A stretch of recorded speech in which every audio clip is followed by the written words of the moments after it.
Hey, good afternoon. This is Milford Williams. I'm on Fort Tally and Palomomi Hospital Medical Center, and just going to pass on shift report on one patient. Patient name is Joe Coconuts. He's in room 439.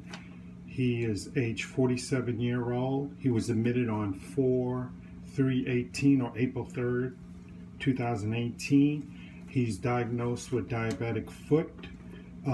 Also, his second diagnosis is uncontrolled diabetes type 2 with hypoglycemia, with long-term insulin use, without your insulin use.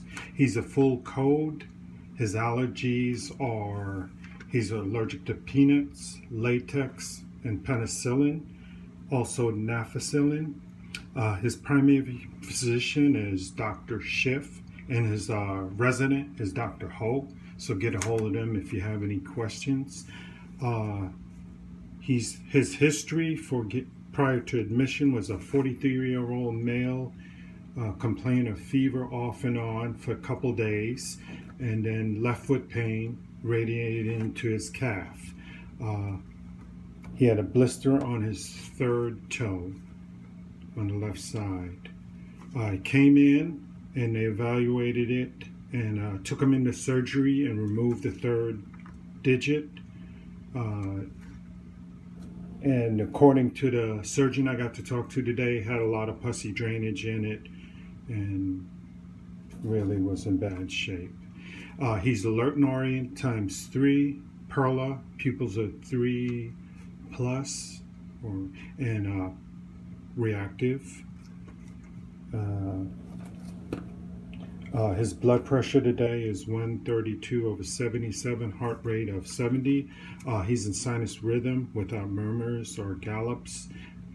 Today's weight is 95.2 kilograms. Pain, sedation, he's on hydromorphone, 1 milligrams IV every 3 hours, and he's been getting that around the clock.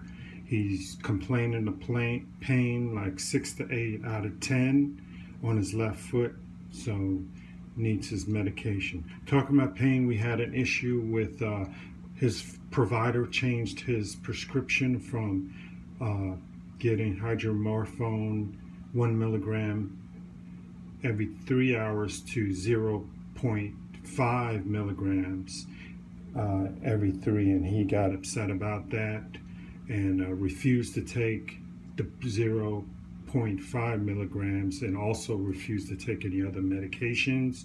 Said he needed his main pain medications and we needed to get a hold of his provider, which we did. We got a hold of Dr. Ho, left a message, and Dr. Ho said he would get with his attending, Dr. Schiff, and get back with us. Breath sounds, his lungs are clear to auscultation without adventitious breath sounds. That's bilateral to both A and P. He gets AccuChecks checks every 6 hours, and they've been trending pretty high. Last one was 256, and that was at 3 a.m. this morning. GI exam, active bowel sounds, non-tender, no rebound tenderness. His diet is just a carb control. Took evaluation of his foot, his left leg, and we're not able to access his toe amputation because it's wrapped in an ACE wrap, and the surgeon's the one that does the dressing. But his left foot is dry and intact, has some erythema and a little bit of edema and mild tenderness when we palpitate it, but otherwise fine. His dressings are dry and clean and intact. He has 2 IVs. He has a 20 gauge in his left AC and also a 20 gauge in his left hand. Both are saline locks, aspirated with blood return, and then flushed him, no problem. He voided 1200 this morning at 6 a.m. Psychosocial issues, he's resistant to education about diabetes. just gets an attitude, doesn't want to hear about, him taking his insulin. He does take his metformin orally, but just doesn't want to hear about it. I don't know, got to work at that, I guess. And today we had the conflict about pain management. So a couple things going to try to work on this shift. Meds he's getting is just the insulin glargine and 15 units BID, so it's another one coming up on your shift. Just check the MAR on those. No pending orders at this time. Labs, the only one that's really pretty bad is just the glucose.